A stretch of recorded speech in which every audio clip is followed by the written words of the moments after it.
My name is Sam, this is Shadow Harvest, and today we're talking Medusa. Now, I don't know about you guys, but when I get into a little bit of a fixation on a particular god, deity, myth, etc. and so forth, I can go down a little bit of a research rabbit hole and a creation hole about them. So that is what this video is going to be, the history of Medusa, along with a little bit of my leanings and inspirations from her, peppered throughout this long video. Like and subscribe if you are something you'd be interested in, but anyway, let's just dive right in. Medusa is famous on so many levels. The Gorgon, the woman with snakes for hair. So identifiable. Her face actually has been used for centuries, and it's so iconic, even through its many interpretations. We always recognize Medusa's stare when we see it, even though that stare should very much just turn us to stone. So, via the Met, Medusa is an instantly recognizable figure from ancient Greek art. Her face, whether fierce and grotesque or feminine and composed, appears in virtually all media in varying contexts. The most common interpretation of Medusa suggests she is an apotropaic symbol used to protect from and ward off the negative, much like the modern evil eye. She represents a dangerous threat meant to deter other dangerous threats, an image of evil to repel evil. A close look at her role in the Greek mythology and art reveals a nuanced and complex character with multiple iterations and implications. Dear Medusa, you turned me to stone. I was just lost, a little alone. I didn't mean to disturb you. I just lost my way. I didn't intend offense, and yet I'm forever stuck this way. I don't cheer on that mister as he comes with its mirror shield. I don't pray to the one that hurt you. With him I'd never make a deal. I understand the rage in your stare, or at least I think I do. Things were done to me, but not the exact same as was done to you. And I'm sorry to disturb. I'm sorry if I scared you. But sometimes I wish I could do the same. But it hurts. My muscles and bones frozen as stone. Shattering will hurt even more. Neither of us deserve this. And yet, we still have to endure. Now immediately I take some contention with the idea of her being evil, because in almost every single version of her myth that I have heard, I'm sorry, she seemed to be minding her own damn business. So I don't like that thing right there, the Met. But I think one of the important things to talking about Medusa is first to talk about who spoke of her first. Where did that come from? And for that we go to the Greeks. Medusa is best known for having her hair made of snakes and for her ability to turn anyone she looked at to stone, literally to petrify. Multiple works by ancient sources such as Homer, the 8th century BC poet Hesiod, and the 5th century BC lyric poet Pindar provide a wide-ranging and diverse picture of the fabled creature. Woman, goddess, you know, all of the above. I'm adding that in there. According to Hesiod's Theogony, she was one of the 3 Gorgon sisters born to Keto and Phorkys, primordial sea god. Medusa was mortal, while the others, Syntheno and Euryale, were immortal. The best known myth recounts her fateful encounter with the Greek hero Perseus. A dishonorable king demanded that he bring him an impossible gift, the head of Medusa. Perseus set out with the aid of the gods, who provided him with divine tools. While the Gorgon slept, the hero attacked, using Athena's polished shield to view the reflection of Medusa's awful face and avoid her petrifying gaze. Dear Medusa, I see a goddess in the mirror. Or maybe it's a demon. The image has never been that clear. Are they on the same side, just mirror images in my mind? It was your reflection that did you in two. And maybe facing yourself is the most painful thing to do. While he beheaded her with an harpy and adamantine sword. Such a violent act resulted in the birth of Medusa's children, the winged horse Perseus and the giant Chrysaor, who sprung from her neck. The 2 immortal sisters pursued Perseus with fury, but the hero escaped with his prize using Hermes' winged boots and Hades' helmet of invisibility. Not even death, however, could quell Medusa's power, and Perseus had to keep her decapitated head in a special sack strong enough to contain it, called the kibisis. On his travels, he used the head to turn his enemies to stone and rescue the Princess Andromeda from the sea monster before giving it to Athena. And immediately excuse any of my pronunciations. I'm not that great at Greek, ancient Greek, all of that. But immediately with this, I find it so interesting. So this is all from the Met's website. I will link, of course, all the sources and stuff down below. The idea of her being mortal, of being born of these primordial sea gods, her connection to the sea is extremely fascinating. And especially the fact that she had these sisters, and for her to be the only mortal one, these very like odd imbalance of things. Also, I find it extremely interesting that she is seen as this monstrous creature, but it was a dishonorable king that tasked Perseus with this idea of cutting off her head. This is a dishonorable act. Dear Medusa, there's an image of you holding his head in your grasp, and I don't know who flipped it, but I commend them. Sometimes I think I would like that. Someone changing my story, making me triumphant, even if I had actually failed. Would you agree? Would you want us to purposely rewrite history?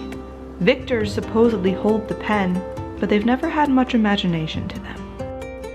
Also too, I think in so many modern depictions where Medusa is there, she's always around, and it's very much she is awake and battling Perseus in this moment. But instead, as described here, she's asleep when he is cutting off her head, knowing that this is the best time to attack her without basically being felled by her gaze. And I find it so interesting that she also then, one, has 2 kids, and by this weird interpretation, basically died in childbirth in an odd way. Like, it was her death that causes the birth of her 2 children. And this very clear idea of like this feminine rage. It is a dishonorable king is sending Perseus to do this, and he has the aid of the gods to a point with their fabled items to go do this. But it makes me wonder of, you know, the rage then inflicted. I like the fact in this tale, the idea of her having sisters and their rage following Perseus wherever he went.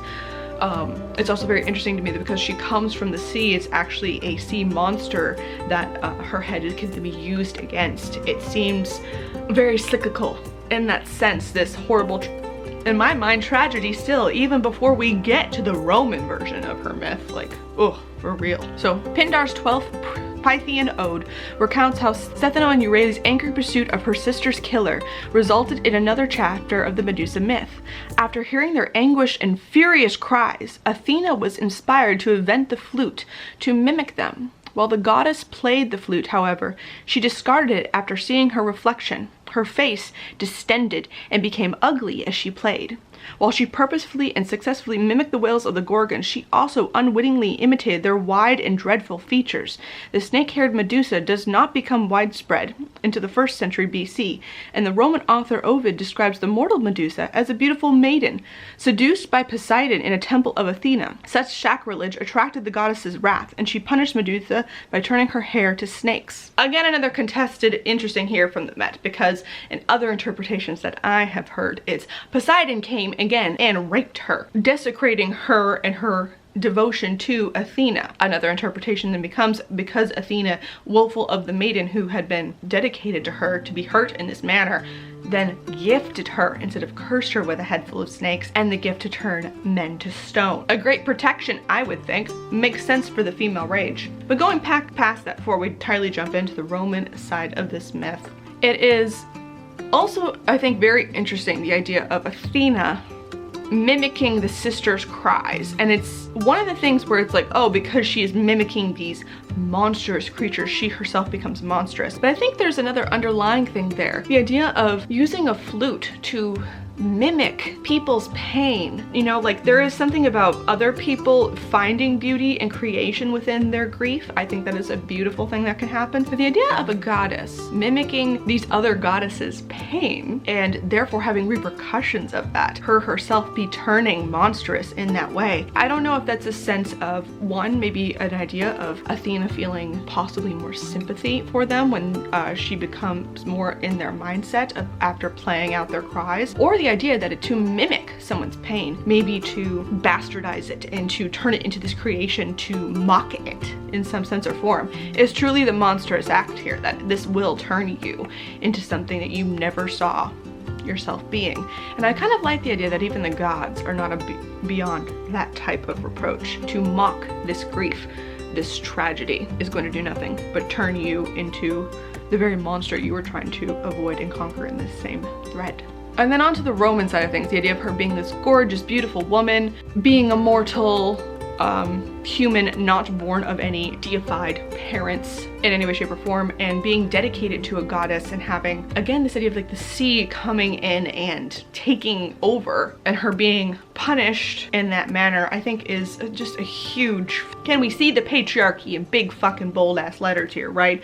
This is very clearly the victim blaming, the nonsense that comes along with this. And that's why I really enjoy the reclaiming of the myth and the reinterpretation of these stories, because already we can see the reinterpretation from the Greek to the Roman, how this has been twisted and shifted over. So why not reinterpret it further? Also too, I think it's not a huge leap to go, why is it seen as a curse that she became this powerful creature to then turn away all men? I think only a man with not the great outlook or no good relationships with women could 100% see this as a bad thing.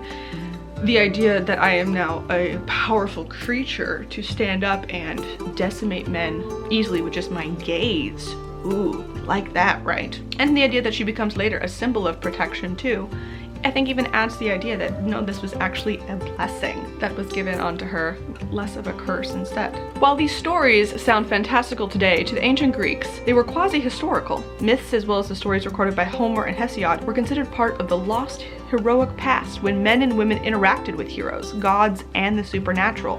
Tales from this period were repeated in every medium. The evidence from the Greeks presents a world saturated with heroes and monsters in poetry, prose, and art. As such, Medusa was not just a fantastical beast, but a part of a shared past and present in the minds of the ancient viewers. She signified a historical menace. The story of Perseus vanquishing and harnessing her energy is not just a story, but a chapter in the shared allegorical and historical records for the Greeks. I think it's very interesting, just the evolution that we can see, especially through, just again, the Greek to the Roman. Such a shift, such a change. And it's something to always keep in mind, I think, when we talk about these myths and their reinterpretations and their retellings, because there is, I think, a lot of power in having these myths and these retellings reflect more of what our society holds to be important and how that is reflected back. That evolving and changing from the Greek to the Roman myths shows the difference between the Greek and the Roman culture and what they possibly hold as important and structural to their society in some way, shape, or form, right?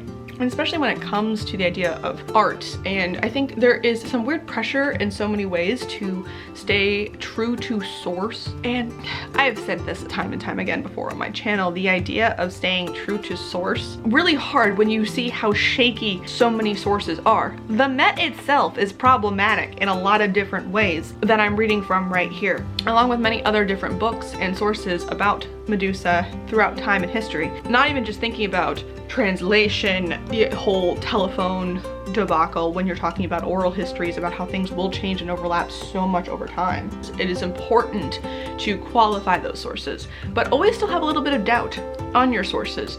And I think a more scientific approach in that matter of like an 80-90% confidence. When scientists come out with things, they often say like, we are like 98-99% sure this is the like result of this thing. They always kind of leave room for error, for later discoveries, for things to get peeled apart or re-examined and a whole new light shown on something, so that we then reimagine how our universe and world works. And I think the same thing should happen with myths here. Re-examining and peeling them apart and retelling and interpreting them is not a inherently negative thing. I think if anything, it just speaks more to us as humans and how we have grown and adapted and moved past and evolved. So, just as Medusa has existed in multiple types of stories in the mythological record, she's also portrayed in multiple ways in ancient art. Her appearance changes drastically through the centuries, but she is always recognizable due to her striking frontality. It is rare in Greek art for a figure to face directly out, but in almost all representations of Medusa, despite style and medium, she stares ahead uncompromisingly and confronts the viewer, and ooh, isn't that just, this is a powerhouse of a goddess, of a woman. Just, I'm not breaking eye contact. You break eye contact. My stare itself is deadly. Oh, that is just, I love that becomes that she's a symbol of protection in that way. She stares down any threats with no sense of hesitation. And the fact that this is such a rarity in art is so fascinating. The term Gorgonion refers to the head and face of Medusa, which is often used as a decorative motif. It is a prolific symbol of her particular power that appears in architecture, vase painting, and metalwork. The Gorgonian was a pervasive image in temple decorations of the Archaic period, 700 to 480 BC. Perhaps the largest example comes from Temple C, built in 540 BC at Seleucid in southwestern Sicily. Dear Medusa, how do you feel about being a symbol of protection put on the doors of my ancestors? Now worn around my neck, are you happy for it? Or does your face, being used in such a way, make you wish your gaze could do an about-face? Two monumental Gorgonia, one on the east and one on the west, dominated the pediments of the temple. Medusa's visage was also used to decorate smaller architectural elements. In Sicily, southern Italy, and mainland Greece, temples were decorated with numerous antefixes, ornamental terracotta roof tiles, that bore the head of Medusa, a phenomenon especially prevalent during the Archaic period during this time. Medusa is depicted as a monster. She has a round face, wide eyes, a beard, and a gaping mouth, with an extended tongue and gnashing sharp teeth. Medusa remains a popular image on later architectural components, but her form is more specifically human and female. She loses her frightful teeth and beard, but is still recognizable in classical and Hellenistic examples with her wild hair and confrontational look. Greek vases, cups, and related terracotta objects sometimes include a decorative Gorgonian as well. In some cases, it was painted at the bottom of a drinking vessel and served to surprise the drinker as he emptied his cup. Pieces from the 7th and 6th century BC are decorated with a monstrous Gorgonia that can take up an entire surface, similar to those on contemporary antefixes. The circular shape of many of these ceramics offers a particularly appropriate space to depict the rounded face of the archaic Gorgon. It is outrageous with its oversized features that combine the feminine curled hair and earrings with the masculine beard, and the trend of using Medusa's face to decorate ceramics continued into the Hellenistic period, around 323 to 31 BC. She is present in the central decorations on many vases, as well as repetitive ornamental motifs. Just as in architecture, these late 4th and 3rd century BC Gorgons evolved from the grotesque feminine, but retained their specific frontal quality. The 5th century BC saw the emergence of a new artistic emphasis on the ideal form. Perfection and beauty became the standard of this new classical style, and Medusa, despite her role as a monster, was not exempt. This is very interesting, the idea of her being seen as something that was othered, monstrous to this breaking societal norms sense, right? The idea of like fangs, a beard, but still very clearly feminine presenting, I think is interesting that this is considered what's monstrous, a long tongue. Just like anything that is so abnormal to them back then in any way, shape, or form of that society going forward. And then the idea that she then changes even more so into what is considered feminine and beautiful, and to those days beauty standards, how her shape changes in form, but her ferocity and her staring forward is still very much a thing. And I find that interesting, where the idea of that something monstrous would be so easily identifiable, or the idea that something that powerful, that pure feminine rage could just like exist from like birth type of deal, whereas like I think later in the Roman idea of like Medusa being this creature that is not born but made. The archaic depictions are monstrous and inexplicable. The Gorgons seem both male and female, both human and animal. The 6th century BC edifices, bronze handles, and vase decorations all depict a creature that is as terrible as is distinctive. Classical and Hellenistic images of Medusa are more human, but she retains a sense of the unknown, and through specific supernatural details as wings and snakes. These later images may have lost the gaping mouth, sharp teeth, and beard, but they preserve the most striking quality of the Gorgon, the piercing, unflinching outward gaze. Alterity is the foundation of Medusa's force, which is alive and present in the minds and memories of ancient viewers. Her very presence is foreign, dangerous, and potent as her specific characteristics. In the Odyssey, her head was kept in Hades to drive the living from the world of the dead. The Perseus myth provides us with the phenomenon that her face and gaze could turn men to stone. Pindar preserves the tale that the Gorgon's cries were awesome, and awful. Perseus and Athena were required to control such threatening forces and harness their power. This harness was taken up by ancient Greek artists who represented the Gorgon across all periods and in all media. Medusa is deadly, and cryptic other, but she's also ubiquitous, with undeniable energy that has inspired artists to repeat her semblance and story in diverse ways across literature, lore, and art through ancient Greece, Rome, and beyond. And I will also include, there's many different citations here at the bottom of this, which I will also include in my descriptions down below, because there, again, more interpretations of her myth. I think this is so fascinating, the idea of, one, the idea of her combining genders. Some might say she is genderqueer, they are non-binary, what have you.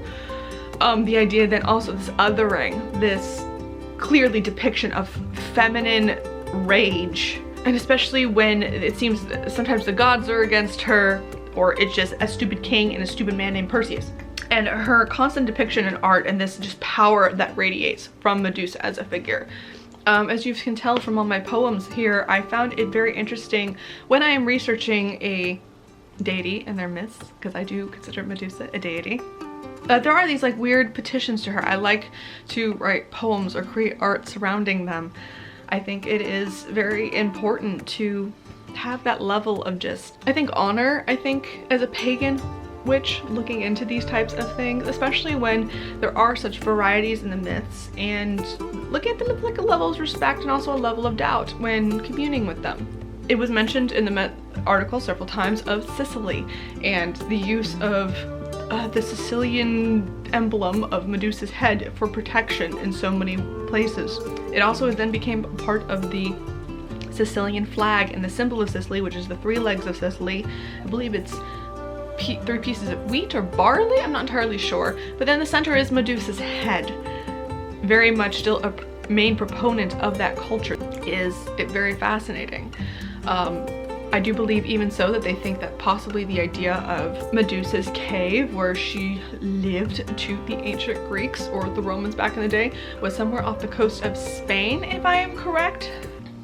So here we report the discovery of a ceramic fragment that formed part of the Gorgonian, again Medusa's head, a ceramic image representation of the Gorgon Medusa. The fragments were found in a deep part of Gorham's Cave, well known to ancient mariners as a natural shrine between the 8th and 2nd century BCE. We discussed the context of the discovery, both in the inner typography of the cave itself and also the broader geographical context. Discovery is situated in the extreme western end of the Mediterranean Sea, where it meets the Atlantic Ocean. The location known to ancient mariners as the Northern Pillar of Heracles, which marked the end of the known world.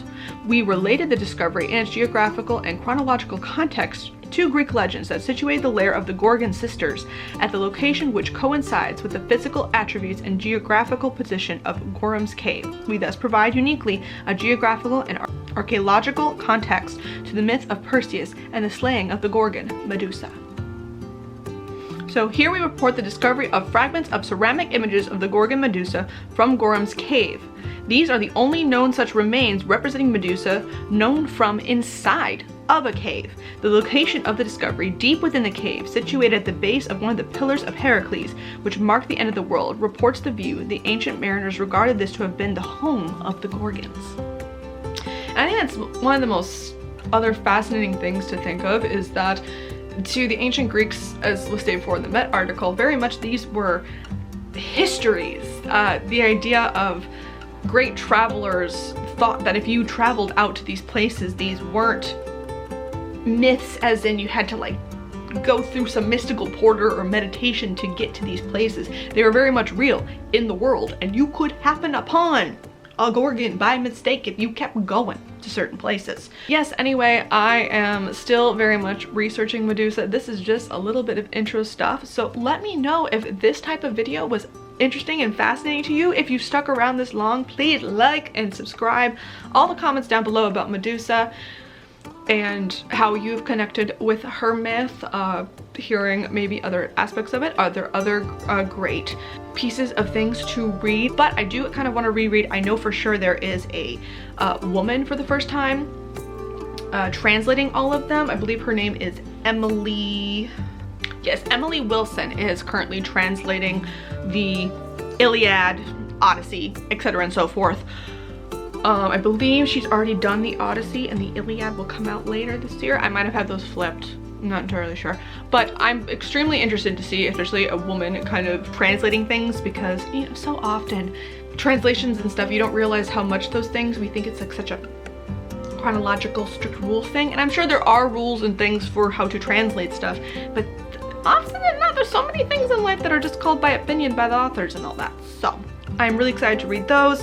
And also I think there's a retelling of Medusa called Stone-Faced, is a fictional retelling, which will be really fun to poke at as I continue into my dabblings into her. But yeah, any other recommendations like that, please leave them in the comments down below. And I'll see you guys in the next one. Bye-bye. Dear Medusa, I talk a lot, but only surface thoughts. I talk a lot, trying to get caught in all the tangles that I weave. How long till someone will hear my screams hidden there in the silence, lying in between? But then again, my mouth is open, and my lips aren't moving. I'm straining against the shell, even frozen. Isn't my pain evident? Isn't even silent? Can't you see the expression of my face? Did you curse me here, completely stone-faced?